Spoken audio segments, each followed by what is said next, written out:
ආයුබෝවන් හිතට වද දෙන අලුත් දේ අරගෙන ගොවි සෙතට පස්සේ ගොවියත් එක්ක බැඳීමෙන්ම කටයුතු කරන මම අද ආවා තුනැස වගාව ගැන ඕගොල්ලන්ට කියලා දෙන්න. මේකෙදි ඕගොල්ලෝට වී වගාව කරන ආකාරයටම පස සකස් කරලා මඩ තියලා එතකොට ඒ වගේ දේවල් ඒ විදිහටම කරගෙන වී බීජ ටිකක් අරගෙන ඉහින්න තමයි තියෙන්නේ. ඕගොල්ලන්ට දැන් හිතෙනවා ඇති තුනැස් වගාවයි වී වගාවයි අතර තියෙන බැඳියාව මොකක්ද කියලා. නෑ. මේකෙදි ඕගොල්ලන්ට තුනැස් බීජ හොයන්න ඕනේ නැහැ. වී ගහපුවාම තුනැස්ස ඔටෝ වෙනවා. එතකොට මේකෙදි තුනැස්සවල ප්‍රයෝජන කියලාත් එහෙම මම නම් ලොකුවට දන්නේ නැහැ. ඕගොල්ලෝ ඒව පොඩ්ඩක් හොයලා බලන්න.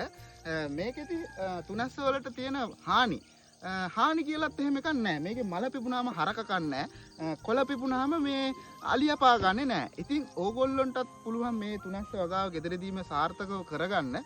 ඒකට මේ වගේ වීඩියෝ එකක් මම නැවත අරන් එන්නම්. එහෙනම් ගිහින් එන්නම්. ඔබට සුබ දවසක් වේවා.